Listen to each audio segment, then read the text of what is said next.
Bienvenido al conversatorio de impacto económico COVID-19 en las pymes. Primero quisiera saludar a todos nuestros alumnos y alumnas que se han dado el espacio dentro de toda la cadena de actividades que tenemos cada uno de nosotros. Así que ya tenemos bastantes personas que están en línea, así que los saludo a todos.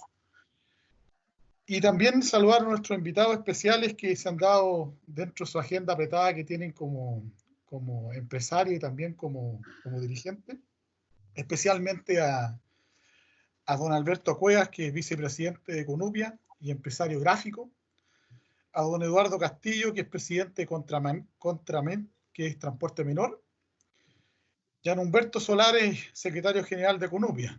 ¿Ya? Yo le agradezco de corazón y de parte de todas nuestras autoridades de la universidad, le agradecemos su espacio por darnos su experiencia y las ganas de comunicar cosas, sobre todo para nuestros alumnos y también para nosotros como académicos. ¿Ya? Yo aquí a algunos los conozco mucho más. ¿Ya? A Humberto lo conozco ya hace un par de años que veníamos haciendo varias actividades, ¿ya? Diplomas y actividades de conversatorio, y una tremenda predisposición a trabajar con nosotros. Y bueno, don Alberto Cuevas lo conozco del fútbol. ¿Eh? Ya hace un par de años nos hemos convocado ahí en las canchas en la liga, así que agradecido también. Y a Eduardo Castillo lo estoy empezando a conocer. Así que este conversatorio lo vamos a dividir en dos partes. ¿Eh? Primero va a haber una exposición de nuestros invitados, algunas preguntas que tenemos respecto a la situación actual, y luego va a haber una pequeña ronda de dos, tres preguntas de acuerdo al tiempo que tenemos asignado.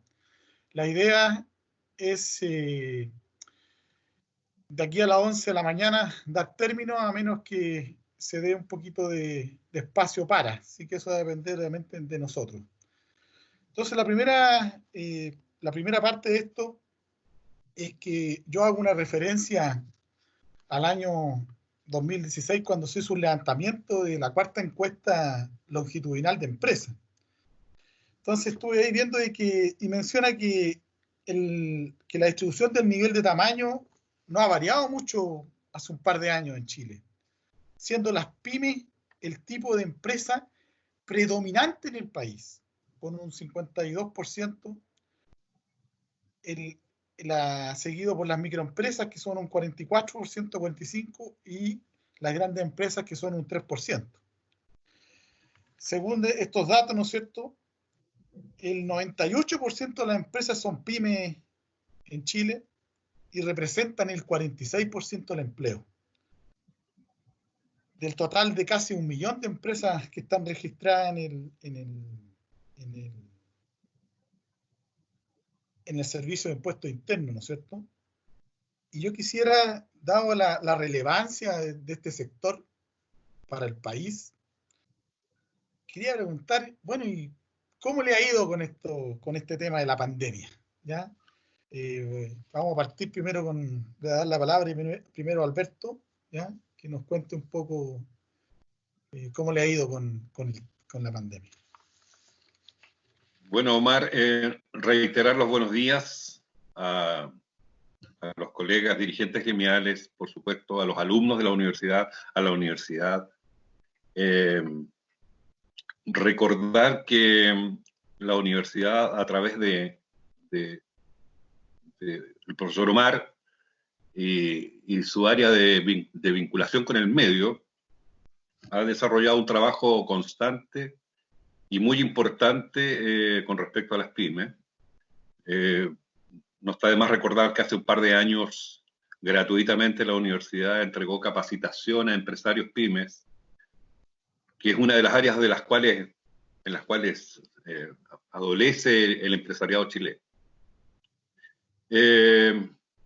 Yendo al grano, la situación es trágica.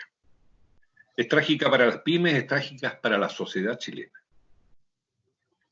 Hoy día, como decía Omar, el 98% de las empresas registradas en Chile corresponde al segmento PYME. Y de estas, la mitad o casi la mitad de este 98% son pequeñas empresas o empresas familiares. La situación es complejísima. En el área metropolitana nosotros venimos con una merma en la actividad económica a partir de octubre del año pasado, en forma notoria, pero a partir de hace 2 años, con cambios en la legislación, las empresas fueron mermando sus posibilidades de desarrollo y las políticas económicas del Estado, ya sea de este gobierno o de cualquier otro gobierno, han contribuido a que la competitividad de estas empresas vaya desapareciendo. Se apostó en este país por la importación de insumos y de materias primas,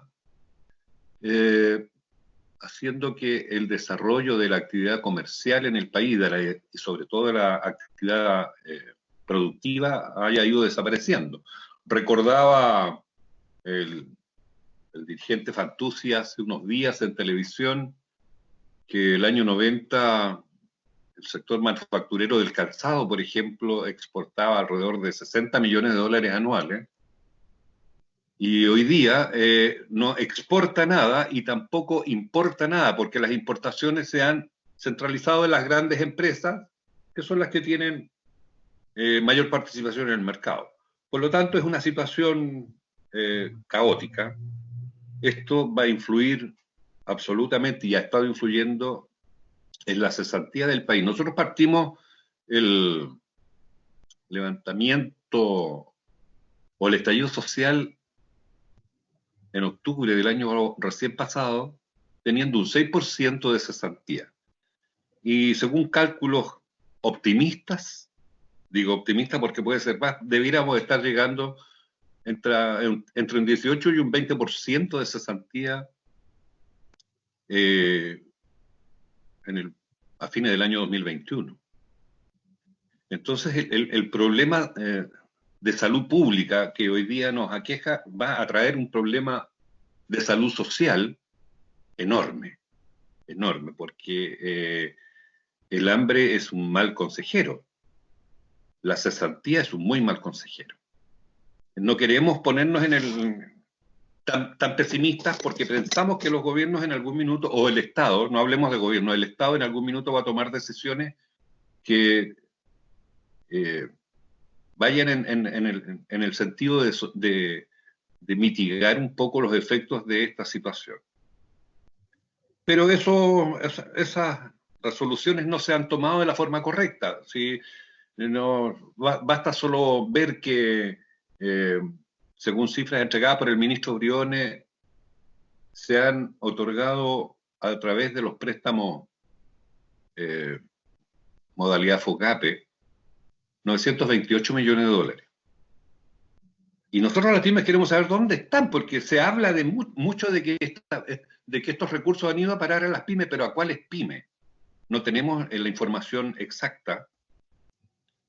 Lo más probable es que no la tengamos, porque el discurso es una cosa, la realidad es otra. Uno cuando concurre a un banco a solicitar un crédito, normalmente se topa con la cortapisa de que no da con los criterios que el banco requiere para ser beneficiario de un crédito de estas características. Por lo tanto, bueno, yo sé que Humberto maneja bastante mejor cifras. Yo no los quiero latear con cifras, yo quiero solamente abocarme al hecho de que el impacto que está teniendo hoy día en la conservación del empleo, del cual las pymes somos parte importante, porque si bien es cierto, nuestra participación en el PIB del país es bajísimo con respecto a ese 2% del cual hablaba Omar, de empresas de mayor tamaño, que son las que tienen mayor participación en el PIB del país, nosotros somos tal vez los más importantes en nuestra participación en la absorción de mano de obra. Y algo que hoy día no está ocurriendo.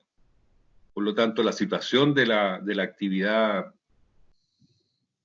PYME es gravísima.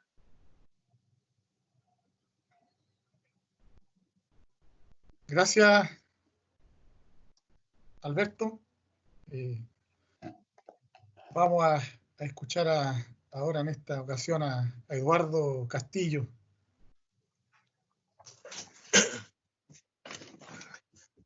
Muy buenos días.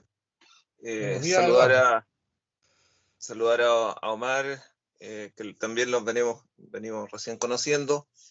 Saludar a Alberto, a Humberto, nuestros colegas de Conupia, y también, por supuesto, de Convergencia PYME, en la cual participamos muy fuertemente. Saludar a los alumnos que nos están acompañando, y por supuesto saludar a través tuyo, Omar, a la universidad, y celebrar que tenga estas iniciativas que se suman ya a las capacitaciones que han tenido ustedes a través de la vinculación del medio. Creo que es importante. Bueno, yo soy dirigente de la Confederación del Transporte Menor, que esencialmente son taxis colectivos. También tiene algunos sectores del transporte de alquiler, como taxis básicos, ejecutivos y también turismo, y también lo que es el transporte privado y lo que significa algo de transporte escolar. Quiero recordar que en la década de los 80, a partir de la crisis económica que se suscita en la época, sobre todo con la crisis de los bancos, nace un rubro que nace a partir de los taxis básicos, que es el taxi colectivo. En lo cual hasta la década del 90 se mantuvo en forma irregular trabajando, y a partir de la década del 90, ya con el reglamento de los servicios, a partir del año 92, nace como actividad misma. A partir de ese momento se empieza a regular con diferentes materias, y llegamos al año 98, 1998, con lo que se llamaba el congelamiento del parque. A partir de ese momento hay una cantidad de móviles, de microempresarios que están operando. En la actualidad esos microempresarios son alrededor en el rubro del taxi colectivo, alrededor de 60.000 a nivel país. Están repartidos en las diferentes provincias y regiones de nuestro país. Hemos avanzado con muchas dificultades a raíz de que en el tiempo ninguna autoridad, desde la década del 90 a la fecha, ha reconocido verdaderamente que este sector es parte importante dentro del quehacer de la vida de cada uno de nosotros. El taxi colectivo llegó en la década de los 80 como un salvataje a la cesantía de la época. Hoy día es una actividad plenamente reconocida por la ciudadanía, pero no es reconocida en plenitud por las autoridades de turno. No solamente esta administración, sino que todas las administraciones. En lo cual tenemos que el taxi colectivo hoy día sirve cuando sale a salvar a otros modos de transporte, pero cuando se dictan políticas de transporte, de sistema de transporte, no estamos en los planes, estamos en los números. Recién en el año 2001, en la encuesta Origen y Destino, aparece el taxi colectivo con en lo cual todo el mundo se sorprende, y a partir de esa encuesta superamos más de 500.000 viajes diarios. En la encuesta del año 2016, el taxi colectivo superaba el 1.000.000 de viajes diarios. O sea, somos importantes dentro del sistema. El problema es que somos importantes cuando llega el momento de los votos, somos importantes cuando hay que salvar a otros modos, como el Transantiago. Ustedes se recordarán lo que ocurrió el año 2007 con los buses, lo cual es una muy mala política, de implementación de una muy mala política. El taxi colectivo salía a las 4 o 5 de la mañana a salvar lo que otros servicios no estaban haciendo. Llega el estallido social a partir del 18 de octubre, en lo cual ninguno de nosotros estaba preparado. Es un tema que nos golpeó muy fuertemente. Más del 50% de nuestros ingresos bajaron. Recién nos pudimos recuperar algo en la segunda quincena del mes de diciembre, y enero y febrero fue a la baja a raíz del verano, del tiempo estival. Llega la pandemia y cambia radicalmente todo nuestro escenario. Alberto hablaba de la cesantía. Nosotros estamos en el rubro del taxi colectivo, en el rubro del transporte menor en general, nuestra cesantía supera el 90%. Nuestros ingresos, la falta de ingresos supera el 90%, y en algunos casos, hoy día con las cuarentenas, llega al 100%. Lo cual ha sido realmente complejo, porque hoy día no solamente tenemos vehículos guardados, sino que tenemos gente que está desesperada en las casas buscando qué hace. Nadie de nuestro sector está al 100% preparado. Somos una actividad de subsistencia, no es una actividad que se potencie en el tiempo. Hemos tratado de diferentes maneras con los distintos gobiernos, con las distintas administraciones, de lograr que el taxi colectivo ingrese al sistema de transporte público. Una cosa es que nos consideren en el papel, en la letra, que diga que somos transporte público a través de la ley 20.378, que es la ley de subsidio que nace en el año 2009 y que nos incorporaron en el año 2013 en el caso del taxi colectivo.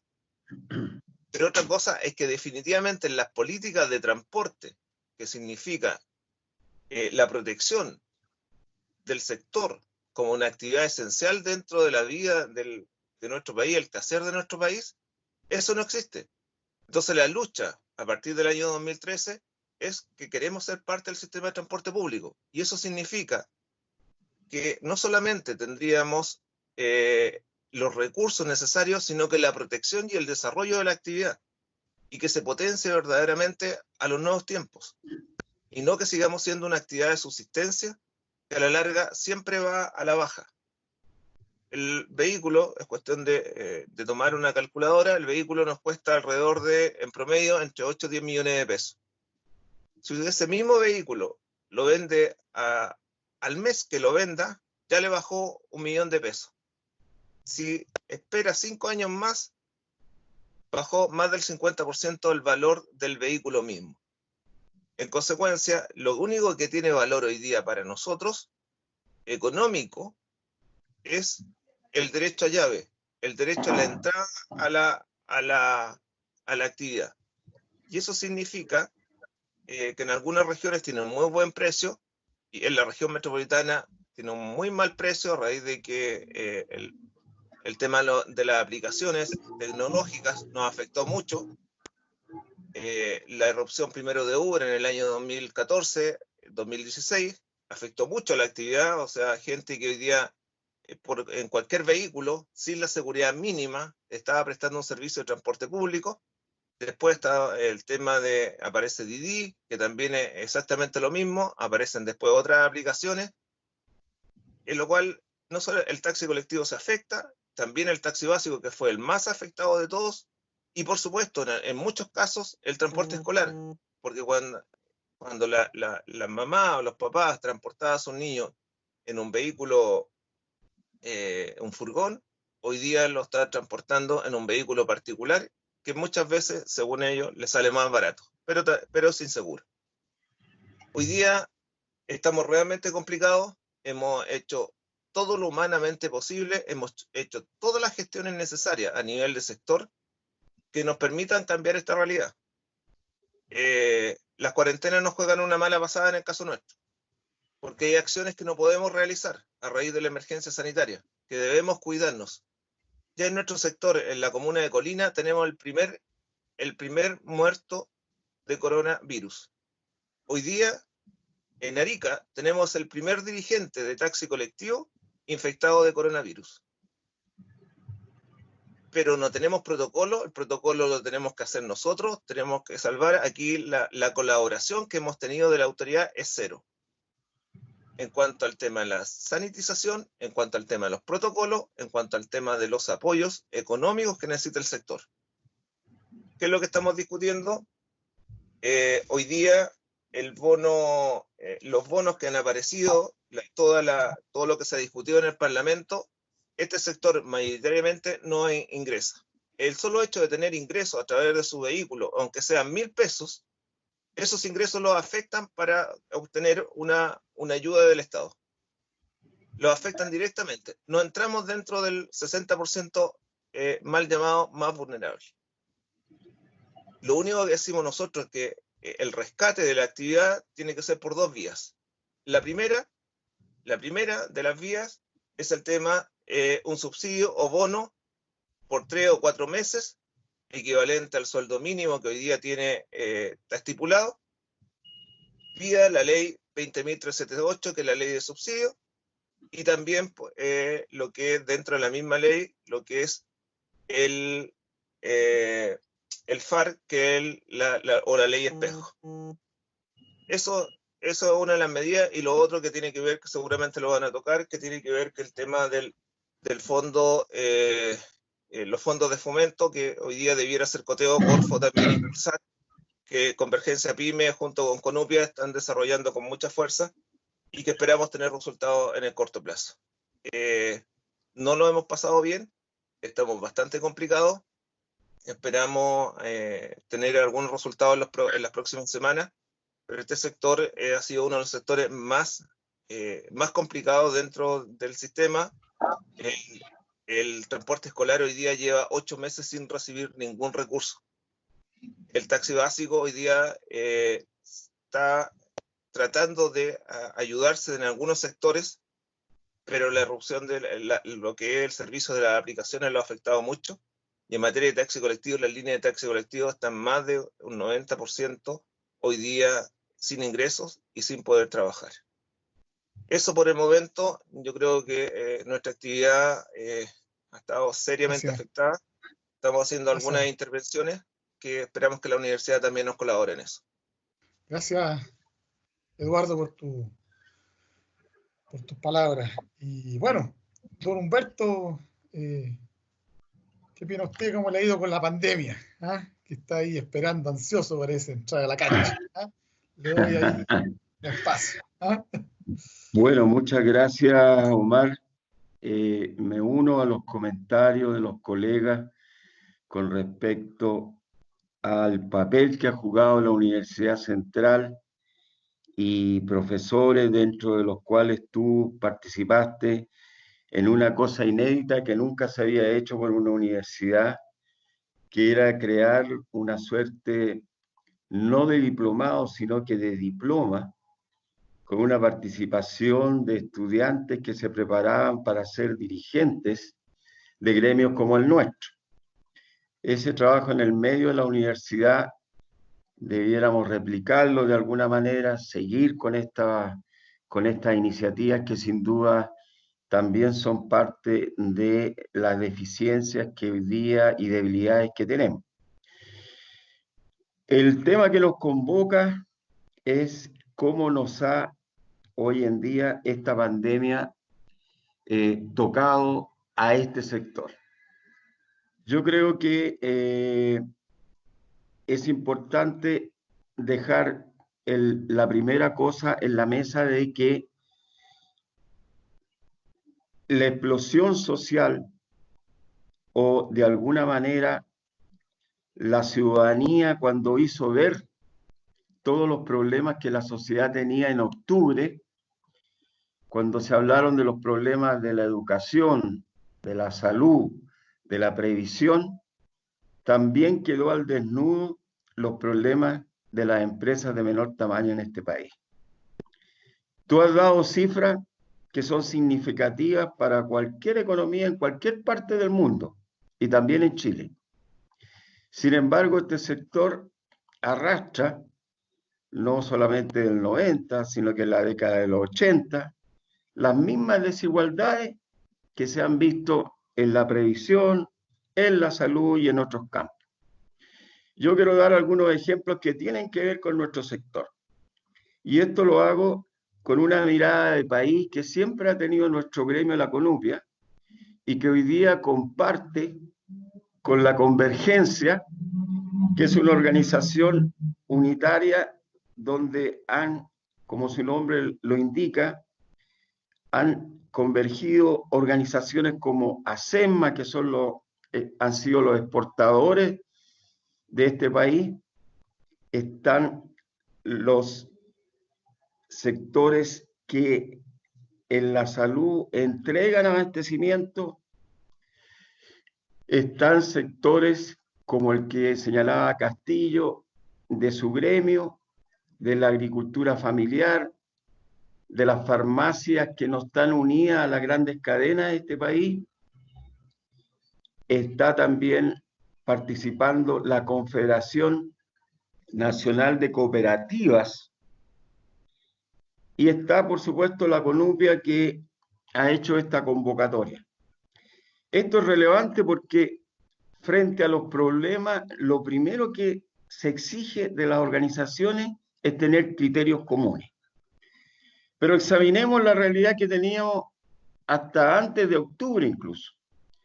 Con todas esas cifras impresionantes que tuviste, por ejemplo, en nuestro país, las pequeñas empresas han partido estos últimos años perdiendo cualquier tipo de participación en términos de su participación en las ventas, su participación en el PIB, y eso ha hecho que se haya acrecentado la participación de las grandes empresas. Uno se pregunta, bueno, pero ¿por qué pasa eso? ¿Por qué no hay una cadena entre las grandes y las pequeñas? ¿Y por qué se producen estos problemas? ¿Y por qué la pequeña empresa en este país no es lo suficientemente fuerte como lo es en otros países de la OECD, que a nosotros tanto nos gusta compararnos? Y como dice una dirigente nuestra de allá de Iquique, más bien nuestra realidad es como de Talcahuano, de Concepción, de Coquimbo, que la realidad de los países de la OECD. Y pruebas al canto. Por ejemplo, nosotros, la productividad de las pequeñas empresas es 10 veces menor que el de una gran empresa. Ahora, ¿qué es lo que hemos pedido durante todos estos años nosotros? Hemos pedido que las instituciones del Estado se cuadren con la posibilidad de entrar de lleno a entregar aportes para elevar las tecnologías y de ese modo elevar la productividad y de ese modo, en consecuencia, la capacitación de nuestros trabajadores. No perdamos de vista que los trabajadores de las pequeñas empresas, y esto para los alumnos, son principalmente aquellos sectores juveniles, de sectores incluso populares de nuestro país, que llegan a la pequeña empresa del sector, del barrio, que solicitan trabajo y que aprenden sus primeros aprestos de que lo que es la disciplina laboral, de lo que es desempeñarse en una empresa, de cumplir horarios, todo eso que se hace, la pequeña empresa no recibe ningún aporte. Entonces, hoy en día, sin duda que la sociedad, y siguiendo un símil con lo que hoy día tenemos con la pandemia, las instituciones del Estado están en deuda con el esfuerzo que se ha hecho por las pequeñas empresas de hacer un país mejor para todos los chilenos. Y el símil que quiero dar es el siguiente. Mira, cuando comenzó la pandemia, hace meses atrás, comenzó en los sectores altos de la ciudad, en Santiago, en el sector oriente, y particularmente en una institución educacional que está rodeada en su periferia por clínicas y hospitales que son de los mejores que tiene este país. Y pudo rápidamente, entró una suerte de cuarentena y rápidamente salió esa cuarentena.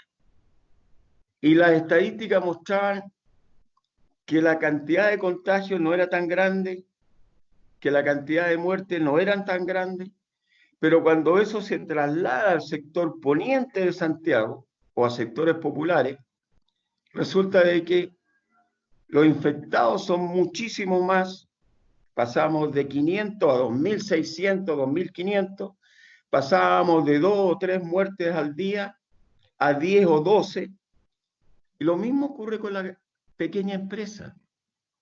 La pequeña empresa en este símil tiene todas las debilidades para enfrentar los problemas que hoy día enfrentamos los ciudadanos más humildes y más sencillos en este país. Entonces, ¿cómo enfrentamos una situación que se viene arrastrando de hace mucho tiempo?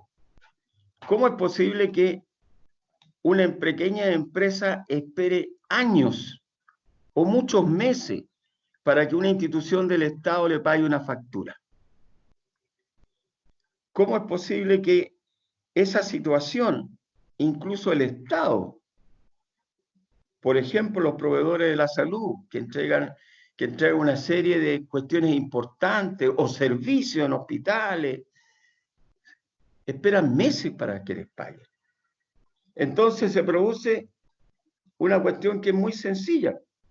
Empiezan a brotar todas estas organizaciones que son llamadas nuevas industrias del crédito, que son los factoring, que son las financieras, que logran un tremendo negocio porque ellos reciben una factura. Ojo, y este es un tema que quiero hablar en la segunda parte porque en detalle, reciben una factura y la pagan en 45 días, después que la llevan a la notaría, después que el pequeño empresario tiene que dejar o cheque o tiene que dejar parte de su propiedad en esa financiera como una suerte de espalda para que puedan respaldar esos documentos. Esa es la situación. Municipalidades que debían, como en Arica, donde nos encontramos con que habían como más de 1000 facturas impagas con las pequeñas empresas por años, no por meses. Y esta situación se repite en muchos municipios. Hoy en día uno ve los matinales, la aparición de todos los alcaldes, y está bien, han hecho una buena pega, pero son parte también de los problemas que hemos tenido, no solamente con las municipalidades. El Estado no ha pagado. Y resulta que viene esta pandemia y el nuevo ministro de Hacienda dice, a las empresas se les empieza a pagar a 30 días todas las deudas que estaban hacia atrás. Y efectivamente se comenzó un proceso de normalización, y digo proceso porque aún no están del todo pagadas. Ahora bien, nosotros, y aquí me adelanto a lo que puede ser lo que viene en segundo lugar, pero veamos la situación que tenemos como país en las circunstancias actuales. Todo lo que se ha hecho para apoyar a la pequeña empresa, en definitiva, son cosas que tienen un valor que se agradece, pero en estos términos. Nosotros estamos recibiendo postergación del IVA, postergación del PPM, postergación de contribuciones, etcétera, etcétera. Los bancos se ha dicho que están emprestando, que iban a emprestar a 1 millón o 1.200.000 empresas, que la masividad iba a ser enorme.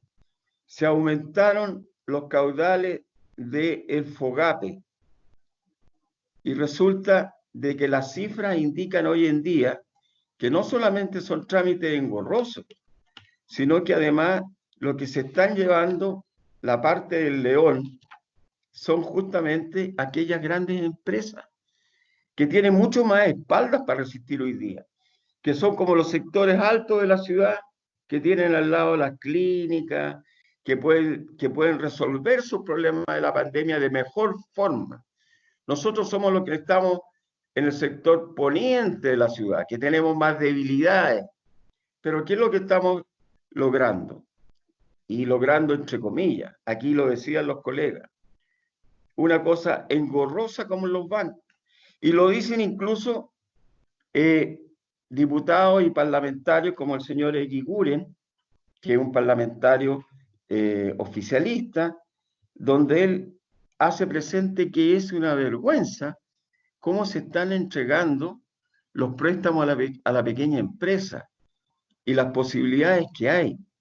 Entonces, con todo, el FOGAPE, que hoy día se amplió como en 3.000 millones de dólares a lo que se tenía, pero dejemos las cosas claras. El FOGAPE fue creado, como su nombre lo indica, el Fondo de Garantía para las Pequeñas Empresas. Entonces la pregunta hoy en día es, ¿ese fondo de verdad cubre solamente a las pequeñas empresas? No, pues, no es así. Y hay que decirlo con fuerza. El FOGAPE hoy día está siendo utilizado por empresas que, por ejemplo, venden entre 100.000 y 600.000 UF, entre 600.000 y 1.000.000 de UF. Y cuando cubren entre 100.000 y 600.000 UF, tienen una garantía del 70%. Y cuando cubren entre 600.000 y 1.000.000 de UF, tienen una garantía del 60%. Entonces, nosotros desde las pequeñas empresas no estamos contra el papel que desempeña la gran empresa, pero las cosas tienen que hacerse como deben ser. Si quieren crear un fondo de garantías para la gran empresa, hagan un fondo de garantías para la gran empresa, pero no perjudiquen el FOGAPE y utilicen la mayoría de los fondos del FOGAPE para entonces utilizarlo en el crédito hacia la gran empresa, porque eso no corresponde, no es así, no son las reglas del juego que uno espera y para lo cual además fue creado el FOGAPE. Entonces, aquí tenemos una situación de desigualdad muy enorme, Omar, y se lo digo a los estudiantes, de cómo el tratamiento contra las empresas de menor tamaño y las grandes empresas.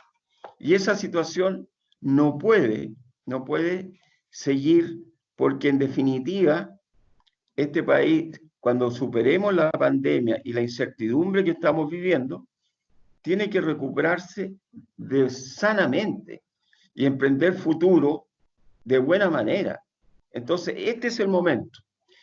Yo quisiera referirme en la segunda posibilidad, si tenemos, a un hecho particular que tiene que ver, por ejemplo, con los fondos que hoy día dispone Corfo. Y quiero adelantarme sobre eso.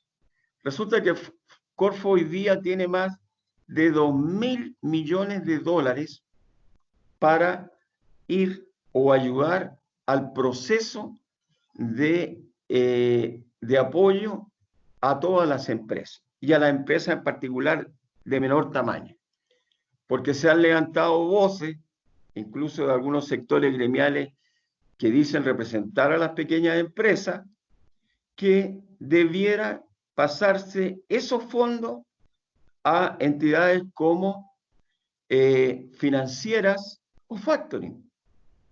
Y a nosotros no nos parece.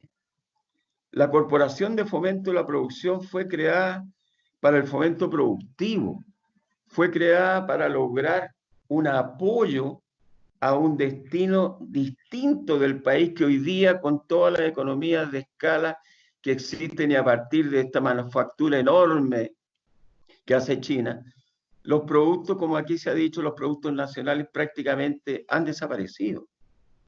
Hay otros países, aquí los vecinos en Argentina, hasta hace el año pasado tenían una participación las pequeñas empresas del 46%.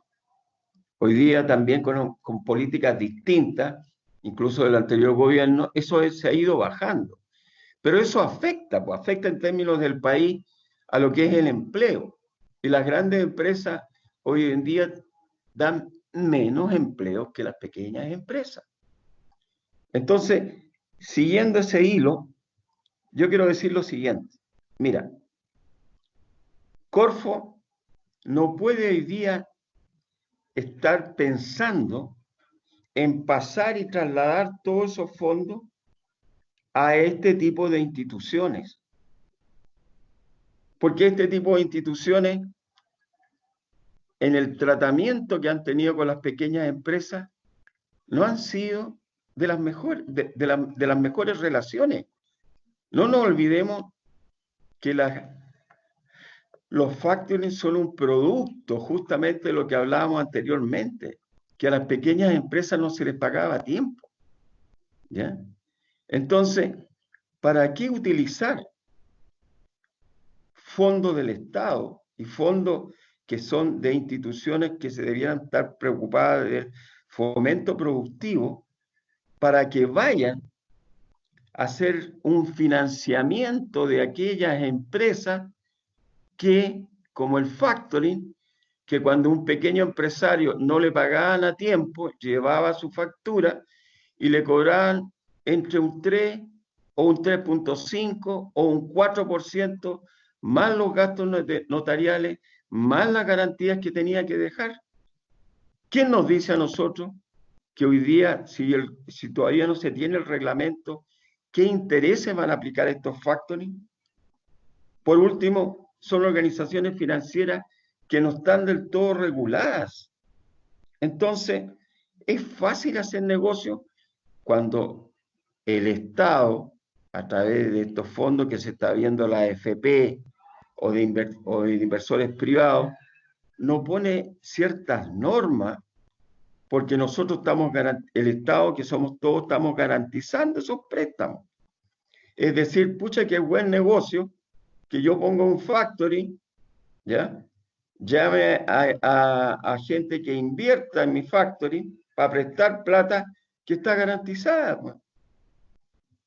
Entonces, y que nadie me va a decir cuál va a ser el interés. Entonces se dice, hay que actuar rápido. Sí, hay que actuar rápido, pero utilizando esas platas como deben ser. Y la pregunta es, aparte de todo lo que se ha hecho, ¿por qué no apoyar directamente a la pequeña empresa?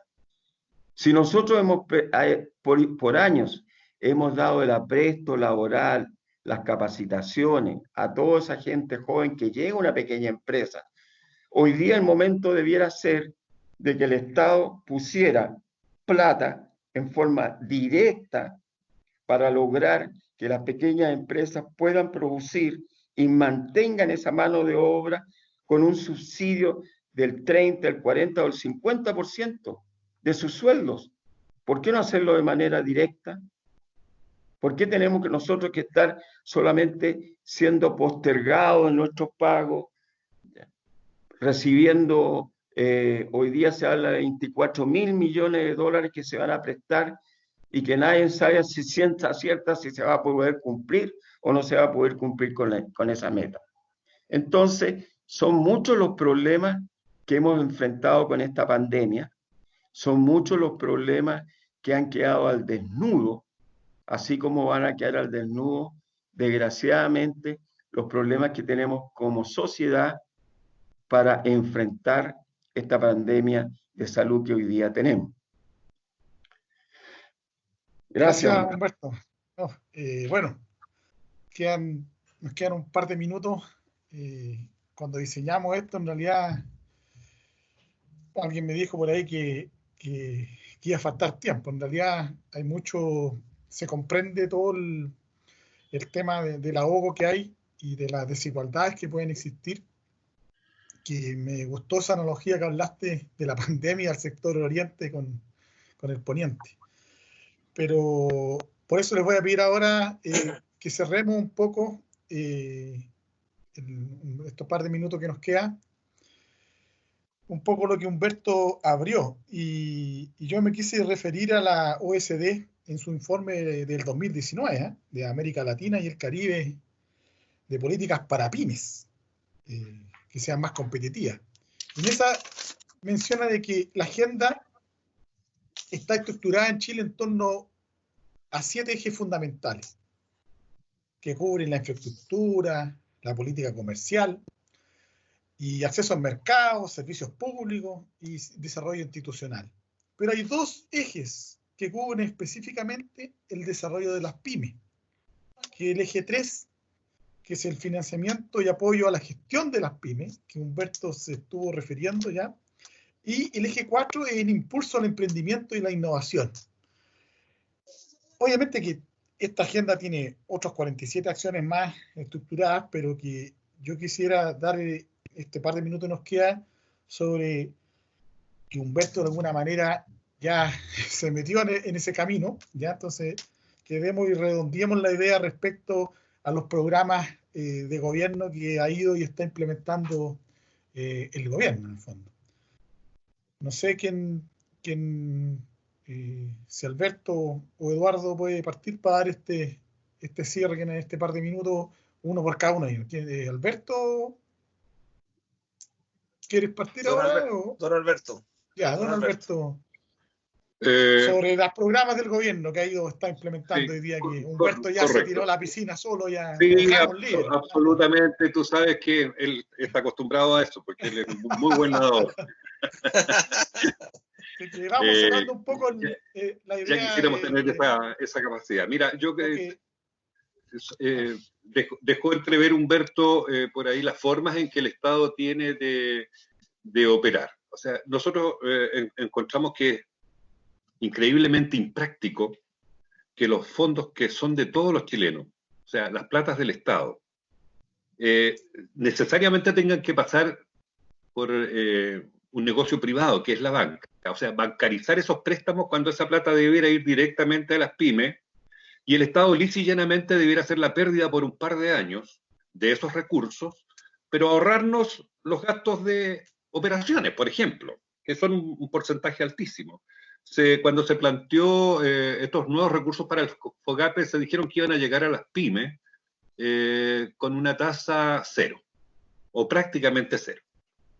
Pero nosotros nos damos cuenta hoy día que cuando vamos a solicitar un crédito a la banca, nos encontramos que con los gastos operacionales esto se eleva suavemente y subterráneamente a un 2,5%.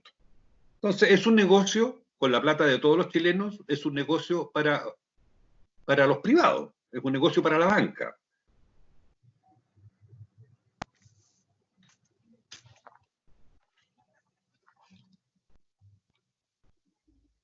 Se perdió un poco más la señal, ¿no? Alberto. Silencio, parece el micrófono. A Alberto parece que se le cayó el micrófono, parece. Sí, se le cayó el micrófono a Alberto. No se escucha.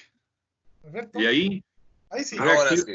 Reactivando. Dice, bueno, decía yo que es inconcebible que los recursos tengan que pasar por un privado, que es la banca, que hace negocio con estos préstamos, que genera dificultades para otorgarlos cuando estos recursos, como son de todos los chilenos, porque es plata del Estado, debería pasar directamente a través de Corfo o de otra institución del Estado directamente a las pymes, sin incurrir en gastos operacionales, por supuesto.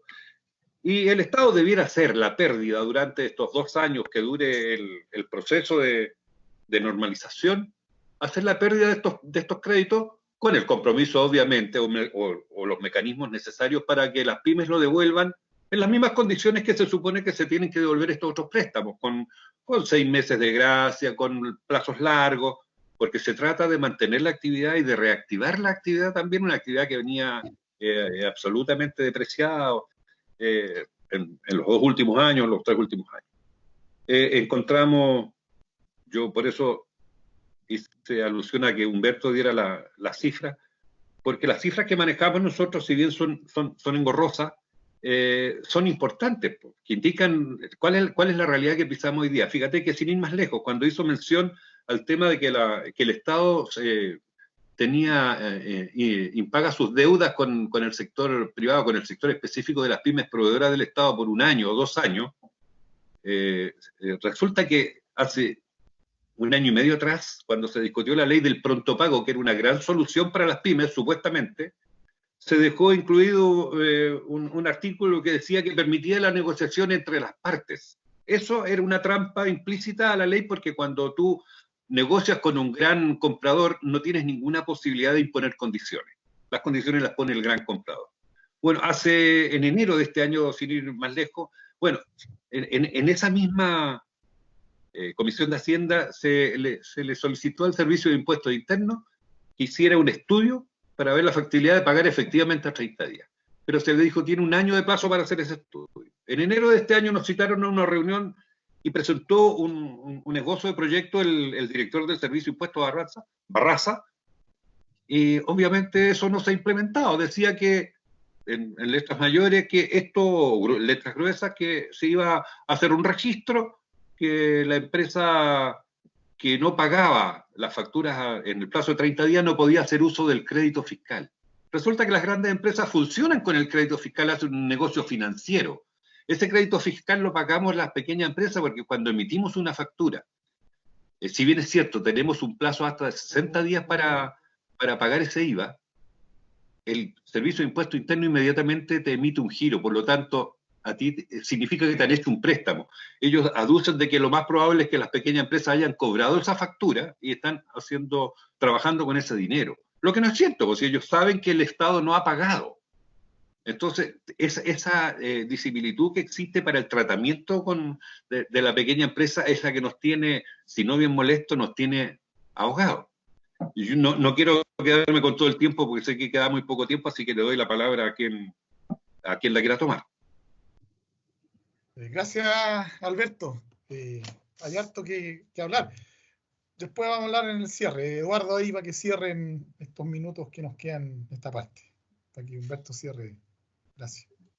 Bueno, yo voy a hacer, coincido absolutamente con lo que dice Alberto y Humberto, en lo cual aquí yo voy a ser un poquito más directo. Las pymes en nuestro país no tienen ninguna posibilidad de financiamiento, ninguna.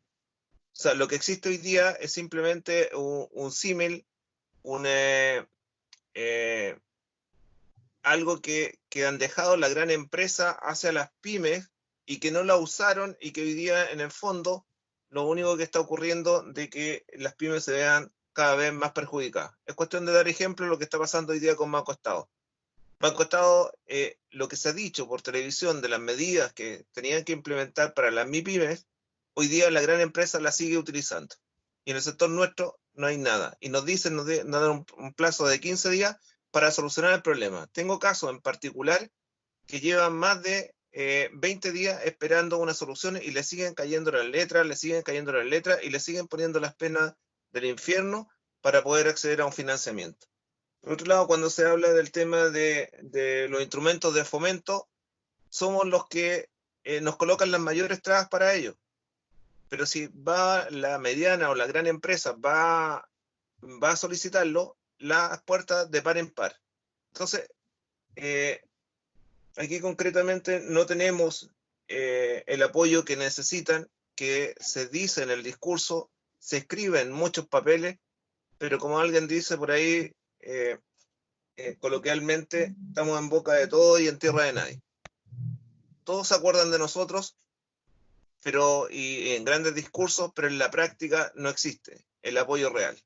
Lo que nosotros decimos, aquí tiene que haber un plan de rescate real de las pymes, con financiamiento claro, con instrumentos de fomentos claros, que nos permitan desarrollarnos. Las pymes somos de esfuerzo, sabemos lo que es vivir el día a día, sabemos lo que es vivir el mes a mes con tremendas dificultades y constantemente endeudándonos y a veces con gente que no es que nos entrega las mejores opciones, distintas a los bancos. Entonces, hoy día nosotros creemos que no se está cumpliendo y de una vez por todas las autoridades debieran entender, los gobiernos, el Estado de Chile debe entender que el sector nuestro es un sector importante que entrega mano de obra importante al sistema productivo. En consecuencia, tiene que haber un plan de rescate y en el caso nuestro lo hemos señalado a través de los subsidios, porque para eso fueron creados. El transporte público en el mundo está siendo subsidiado y nosotros no podemos ser la excepción para ello. Y también eso ocurre a nivel del resto de los rubros, que por cierto necesita mucha ayuda en ese sentido. Gracias, Eduardo, por el cierre. Vamos a pedir a Humberto ahora que a ver si alcanzamos a hacer si algún alumno quiere hacer alguna pregunta o abierto el panel, pero Humberto que nos haga el cierre ejecutivo, ¿no es cierto?, de estas preguntas sobre los programas del gobierno. Bueno, mira, yo creo que en definitiva lo principal es que aquí requerimos un aporte directo a la empresa de menor tamaño. y ese aporte directo tiene necesariamente que venir a encontrar una suerte de relación directa entre el Estado y las pequeñas empresas con fondos. Fondo que nos permita poder pagar de mejor manera los sueldos, que nos permita mitigar los costos, por ejemplo, de electricidad, de toda esta suerte de generaciones que influyen en los costos de las pequeñas empresas, que sin duda ustedes lo estudian muy bien con sus alumnos en la universidad. La necesidad de encontrar, por ejemplo, apoyo en las actuales circunstancias. Yo hace pocos días atrás vi, por ejemplo, el pueblo de Pomaire, y resulta que Corfo estaba presente en el pueblo de Pomaire y viendo cómo se podían hacer cosas, pero las personas ya reclamaban una cosa muy sencilla. Estamos viviendo tiempos distintos y no sabemos cómo hacer, por ejemplo, un catálogo para nuestros productos y poder ofrecerlo para que la gente pueda venir. ¿Por qué no nos ayudan para que, por ejemplo, tengamos un vehículo donde nos lleguen esas compras y ese vehículo lleve y entregue esas cosas en Santiago a las distintas personas, etcétera? Es decir, en estas circunstancias hay mucho tiempo y posibilidades para la creatividad. Y permíteme salir de estos ejemplos sencillos para cuestiones más importantes. Hoy en día, el gobierno y todos estos últimos años se han acumulado posibilidades y recursos para ser empleados en tiempos como hoy día. Yo he participado en muchas reuniones y escuchaba a muchos ministros de Hacienda y siempre decían, bueno, claro, las vacas están gordas. Bueno, guardemos cuando las vacas estén flacas. Cuando las vacas estaban flacas, bueno, no podemos emprestar ahora porque las vacas están flacas. Bueno, entre flacas y gordas, hoy día hemos acumulado una cantidad importante de plata, al revés de otros países latinoamericanos, que se puede echar mano a eso, como lo han hecho otros países, para combatir la pandemia en términos de salud y en términos de economía. Aquí se habla mucho de una dicotomía, que una cosa y la otra. Yo creo que estamos todos claros de que y los pequeños empresarios también, que la cosa de la salud es fundamental, pero preparemos a esta pequeña empresa para salir de la pandemia con un futuro. Y ese futuro se garantiza hoy día con recursos directos del Estado, con plata directa del Estado a las pequeñas empresas. Gracias. Gracias, Humberto, Alberto y Eduardo. Quisiera dar un espacio ahora si alguien quiere hacer alguna consulta de la gente que está presente. ¿Alguien quiere hacer alguna consulta? Profe. Escucho. ¿Francisco? Sí. Este es mi alumno predilecto, dele nomás. Buenos días a todos los que nos saludé en un principio. Yo tengo dos consultas para don Eduardo, que si bien no son tan contingentes, sí tienen que ver con el rubro que él representa. Y es que, primero, en términos de cuando usted hablaba sobre la planificación estratégica de los gobiernos con respecto al rubro de los colectivos, a mí me parece, sin conocer más allá, que generalmente en términos de Estado no toman muy en cuenta los colectivos, porque los colectivos igual responden un poco a un rubro que, no sé si sea la palabra correcta, pero es un poco más independiente en el sentido de los horarios. Yo no sé si cuando usted habla de planificación estratégica para trabajar con un sistema como más centralizado, más conectado con el resto del transporte público, las propuestas han sido ciñéndose a generar un esquema, como una estructura de transporte público en que los colectivos cumplieran un horario establecido. O sea, a mí me pasa porque yo soy de región, entonces acá los colectivos, por lo independiente que son, y muchos colectiveros son dueños de su propio vehículo, no le trabajan a alguien que tenga varios colectivos. En diferentes sectores, las diferentes líneas, hay líneas que a cierto horario dejan de trabajar, hay líneas que empiezan a trabajar más temprano, otras más tarde, y eso a veces de repente lo puede hacer un poco más difícil estructurarlo en un sistema de transporte público como son las micros que parten a 1 hora y terminan a 1 hora. No sé si me explico. Sí, te entiendo perfectamente. A ver, nosotros hemos señalado a partir de 1998, hemos señalado de que es fundamental de que hoy día el sector se tenga que modernizar y se tenga que estructurar más profesionalmente. De hecho, la gran mayoría de los conductores son profesionales. Si hoy día no hay un trabajo de conjunto entre lo que son las organizaciones de taxi colectivo más la autoridad, es muy difícil que podamos avanzar.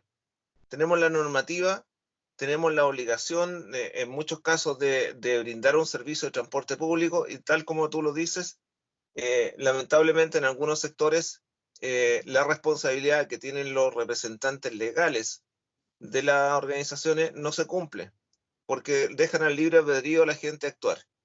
Y lamentablemente los chilenos nos hemos acostumbrado hace mucho tiempo de que si no existe la presión, si no existe la obligación, no se cumple verdaderamente. Somos un servicio de transporte público, no somos vehículos de paseo. Que lo utilicemos como paseo es otra cosa. Hemos dicho incorporemos tecnología. Hasta el día de hoy nos siguen tramitando con las autorizaciones. Ni siquiera estamos diciendo pongan ustedes los recursos para poder invertir en tecnología, sino que dennos las normas, dennos las directrices para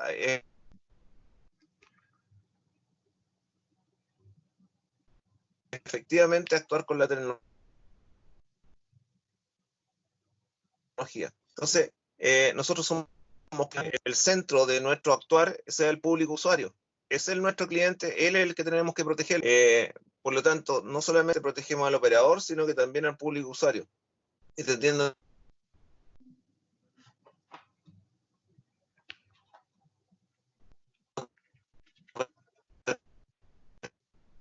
perfectamente, pero aquí falta un poquito y estamos dispuestos absolutamente de integrarnos al sistema como debe ser y ojalá llegar a los estándares internacionales. Te comento un solo botón de muestra. Estábamos a punto ahora en el mes de marzo de recibir una propiedad que nos permitiría crear un centro de control dentro de la región metropolitana y que también lleva incorporado el tema de la tecnología limpia. Temas que estamos avanzando, pero necesitamos un mayor compromiso de parte de la autoridad en ese sentido. No creo, aquí yo creo que las autoridades se han negado por un tema netamente comunicacional de meterse con seriedad dentro del tema. Y esto, ¿por qué no digo que es transversal a los gobiernos? Porque me acuerdo Germán Correa, cuando fue el primer ministro de Transporte de vuelta a la democracia, en la Universidad Católica planteó el tema que era una desviación del transporte público, pero la desviación que le entrega muchas soluciones a la gente. Tenemos deficiencias, sí, tenemos deficiencias, pero estamos dispuestos a mejorarla y estamos dispuestos a avanzar. Muchas gracias, don Eduardo. Me queda mucho más clara el panorama en esa parte. Y tengo una segunda pregunta que tiene que ver con lo último que usted decía sobre la tecnología. En varias regiones, bueno, partió en la cuarta región, el Ministerio de Transporte empezó a impulsar una aplicación que se llama Encoleto. Y a mí me causa curiosidad en las regiones que ha empezado a funcionar o en las ciudades que ha empezado a funcionar, si ustedes ven algún impacto considerable, por lo menos, porque impacto debe tener, positivo o negativo. A ver, yo conversé en su momento con Encoleto, que tú señalas en la cuarta región. ¿Cuál es el error de todo aquí? Primero, la actividad no es lo que se ve. ¿Ya? La actividad, para entenderla, hay que involucrarse. Se tiene que involucrar la autoridad, se tiene que involucrar la empresa privada, se tienen que involucrar los emprendedores. ¿Ya? No es simple entenderla desde un auto. O sea, lo conduzco, sé que tiene que brindar un servicio, pero hay que entenderla desde adentro. Si yo quiero implementar un sistema de gestión de flota que lleva primero lo que es la gestión de flota y luego una aplicación que va hacia el público usuario, tengo que entender primero la actividad, cómo funciona, ¿ya? En Coleto cometió ese error. No empezó de alguna manera, a comparar o a llevar a un sistema que la región, en particular lo que es la región de Coquimbo, no era el funcionamiento, que era un sistema rígido. En el caso de la cuarta región funciona un sistema flexible, en algunos sentidos rígido, pero a la vez con un mix de flexibilidad. En consecuencia, aquí hay que entenderlo. Y la empresa privada es muy porfiada, los emprendedores son porfiados, ¿ya? Y discúlpeme el término que uso, pero es así, en lo cual le hemos dicho a las distintas universidades, le hemos dicho a los distintos sectores que están emprendiendo cosas y las incubaciones que se hacen respecto al sector, que lo entiendas desde adentro. Le hemos dicho, estamos dispuestos a pasarte un vehículo, condúcelo una semana completa y entiende el sistema desde adentro, para que entienda cuáles son las deficiencias y qué es lo que tenemos que mejorar. Entonces hoy día nosotros queremos la tecnología, queremos una gestión de flota, pero de conjunto, actuamos como partner, actuamos como una partner en un encadenamiento productivo, que entre todos nos ayudemos, porque si no lo entendemos así, lamentablemente la tecnología es muy difícil que llegue. Aquí se han intentado, recuerdo otra alternativa que llegó desde India, ¿ya? Era una muy buena aplicación que incluso funciona en los buses, pero resulta que nunca se quisieron involucrar, siempre ofrecían productos, ofrecen productos hechos. Tengo un ejemplo para esto muy, muy gráfico. Liquimoli, cuando llegó a Chile, en nuestro país, le fue muy mal vendiendo tradicionalmente. ¿Qué es lo que hizo? Tomó operadores de transporte como vendedores que ellos se involucraron con las flotas. Hoy día Liquimoli funciona no en el estante. Es un producto caro, de muy buena calidad, alemán, pero funciona en la flota, porque entendieron qué es lo que quería el operador. Y hay un tema que no menor. Aquí en el rubro de taxi colectivo hay que entender, y en el transporte en general hay que entender, que aquí somos de piel. Si tú me caes bien, si tú me tratas bien, vas a trabajar conmigo y te vas a desarrollar. Pero si tú eres arrogante y en definitiva entras con un producto hecho, y esto es, nunca va a entrar la tecnología al sector. Nos interesa de sobremanera que eso sea así, pero hay que construirla de conjunto. Y la invitación a los alumnos, especialmente de la carrera de ingeniería, que sean capaces de involucrarse con nosotros, tal como lo ha hecho la universidad, pero desde el punto de vista, trabajemos de conjunto, entendámonos mutuamente, seamos muy empáticos entre nosotros, y todo lo que es la idiosincrasia de nuestro pueblo, apliquémosla acá. Yo creo que eso es fundamental. Muchas gracias, don Eduardo. Súper interesante la visión que tiene de cómo se ha funcionado el cuento con las aplicaciones. Francisco. Gracias, Francisco, por las preguntas. Bueno, son las 11:21 y quiero hacer el cierre de este pequeño conversatorio que hemos armado. Primero, vamos a ver ahora, les voy a pedir ayuda así con una pequeña encuesta que se va a hacer sobre la satisfacción, y también si existe la posibilidad de poder armar a lo mejor un tema más específico para el próximo mes o en 2 meses más, lo podemos conversar, los dejo invitados, vamos a ver qué temática en particular. Así que, pero yo quisiera agradecer fuertemente a ustedes, Humberto, a Eduardo y a Alberto, por la gran predisposición y las ganas y su vocación en el fondo de poder comunicar y dirigirse a nuestros alumnos y de poder conversar estos temas que yo de alguna manera en clase nosotros como profesores tratamos de comunicar, pero desde el punto de vista teórico, salvo algunas excepciones que podemos tener más experiencia de calle, ¿no es cierto? Pero para que ellos vean de que lo que uno aprende tiene que resolver problemas, y ese es el rol del ingeniero, apoyar y resolver problemas. La invitación a lo que hizo Eduardo me parece muy bueno, y esperemos que tomar también lo que dijo Humberto de poder hacer cosas más de la mano, más en conjunta, más prácticas, que tengan un fin, que es resolver un problema. Hay ciertos problemas que podemos resolver y otros va a ser un poco más complejos, que van a ser a más a largo plazo. Así que muy agradecido y estamos en contacto. ¿Ya? Muchas gracias, Omar. Muchas gracias a ti y a la universidad, ¿ya? Por este tiempo, la dedicación de ustedes y el deseo de encontrarse con gente que representa a los gremios que hace rato estamos luchando. Permíteme decir una sola cosa, aparte de los agradecimientos. Mira, hay una frase que dice: en los tiempos difíciles, estos como de pandemia, aparece lo mejor y lo peor de las personas. Lo mejor es que todos los que estamos tratando es de mantener nuestra fuente de trabajo, nuestra familia, y lograr hacer un aporte a este país. Y lo peor, y aquí rescato una frase que estoy diciendo todos estos días, que no es mía, es del barón Rothschild: hay algunos que invierten cuando la sangre corre por las calles. Y eso ojalá no pase en nuestro país, que las inversiones se hagan para apoyar, no para que algunos puedan lucrar más que otros. Así que muchas gracias a la Universidad, Omar, por este tiempo y la posibilidad que nos da de comunicarnos con sus estudiantes. Gracias a ustedes. ¿Ya? Alberto, ¿quiere despedirse? Omar, 30 segundos. Omar. Sí. Muchas gracias, Omar. Y bueno, y para variar, usted se libró de invitarnos a almorzar.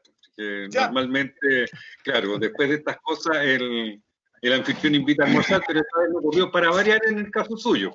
Lo vemos en los terceros tiempos en la liga cuando jugamos. Faltó un delivery, el profe. Hay delivery, sí, hay delivery. Un abrazo, Omar, y cariño a su universidad, a la cual respetamos y queremos mucho.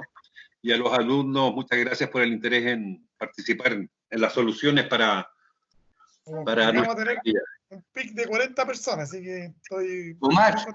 Sí, te escucho. Omar. ¿Sí? ¿Aló, Omar? ¿Sí, te escuchamos? Sí. Pues, ¿me puedes dar un segundo? Dígame. Ya. Don Luis, perdón, ya dígame. Sí, por supuesto.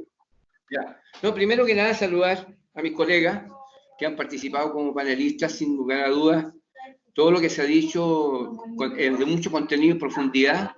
Con respecto Don Luis, mejor preséntese, porque seguramente no todos lo escucharon cuando estuvo al principio. ¿Eh? Por favor. ¿De nuevo? Sí. Bueno, no, en términos generales voy a saludar a mis colegas que han hecho de panelista hoy día, sin lugar a dudas, y a algunos otros colegas que también han intervenido con algunas opiniones respecto a lo que se ha comentado. Solamente decirles que los pymes, en términos generales, yo tengo 30 años, 32 años, empresario pyme, y sé lo que significa ser pyme.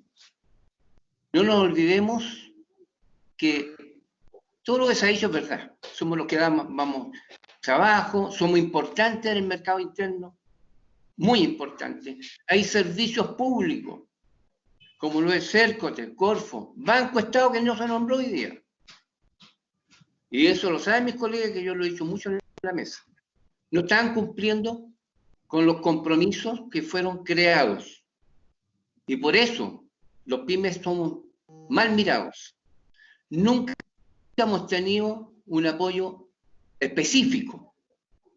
Y me refiero concretamente, año 97 hubo una crisis que se llamó asiática. 100.000 pymes murieron. De ahí para adelante jamás hemos tenido una atención especial con los pymes. Y también los colegas se van a acordar de lo que digo yo del Parlamento. El Parlamento nunca se ha preocupado de los pymes, jamás. Lo hablan mucho para destacarse que están preocupados los pymes, pero nunca, jamás se ha hecho nada. Yo no quiero expresarme en forma muy... Lo que pasa es que conmigo, con la experiencia que tengo de más de 30 años, me da una rabia enorme de que no se haga algo específico para los pymes. Yo le encuentro razón ahí a Humberto y también a ¿cómo se llama? Eduardo y en general los tres, Alberto igual. Tiene que haber una atención especial para los pymes, una banca especial para los pymes. Tenemos que lograr de una vez por todas, antes que estamos muriendo, porque estamos muriendo ahora por la pandemia, pero también estamos muriendo por la parte económica, fuertemente.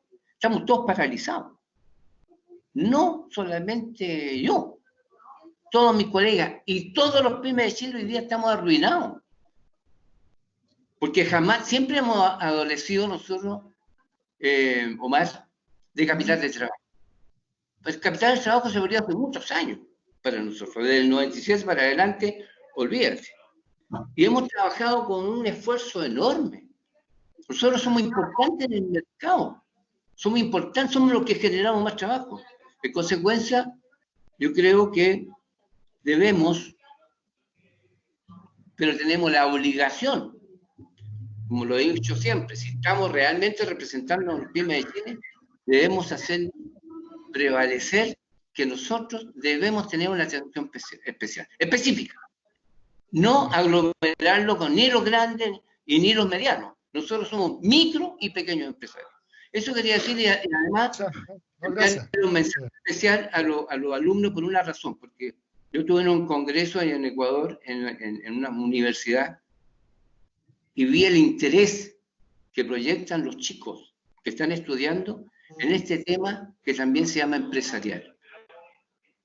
Y eso también es importante porque muchos de ellos están pensando también el día de mañana ser empresarios. Y empezar como emprendedor, que es una buena opción. Eso es, y un abrazo para a todos y que nos cuidemos de este enemigo común que tiene el universo.